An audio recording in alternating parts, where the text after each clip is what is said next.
یەکێتیە ئەوروپا بێ قاسا 104 ملیۆن یۆرۆ ئالیکاریا کۆچبەرێن عراقی دکە و دڕیا نۆنەرێن خۆرەوان پەرا خەرج دکا و ئاو پرۆسە کۆچبەرێن لە هەرێمێژی دگرا. کۆمسیارە بلندایەکێتیە ئەوروپاش بۆ کاروبارên mirovî piştî serdana Bexda serdana herêmê kir û li gel bepirsin herêmê behsa proseya kontrolkirina Mosulê û amadekariyên ji bo krîza mirovî gotê pêşbînîkirin bi sedema operasyona Mosulê derkeve got û pêşkir.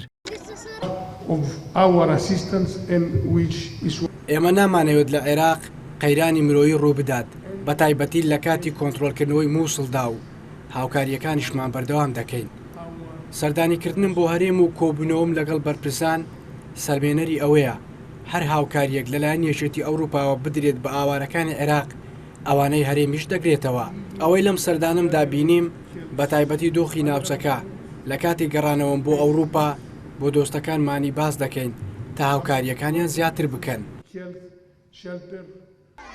تەڤیگۆ حکوومەتە عراقی بێ سەرپەرشتیا وەزارەتە کۆچ و کۆچبەران ئامادەکاریش بۆ دابینکردنا جه و خواردن و دەرمان کردیە ji بۆ وان وڵاتیان دێدەما ئۆپراسیۆنا Mosulê دەرکەون لە یەکێتیە ئەوروپا دەبێژێ مەبەستا وان ئالیکاریکردنا عراقی و سەڤکردنا بارێ حکوومەتەیە.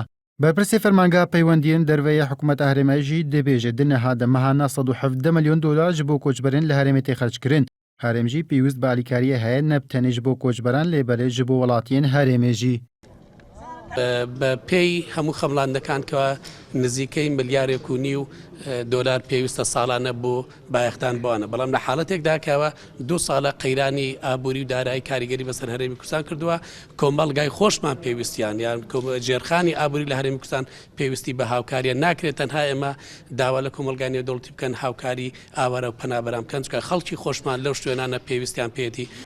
بێگوتنا بەرپرسین هەرێمê 2 ملیۆن کۆچبەر لێ هەرێمê hene. پێشبینی تێکردن دەما کۆنتڕۆلکردنا باژارê Mosulê de hejmarek mezin rû lê herêmê bike.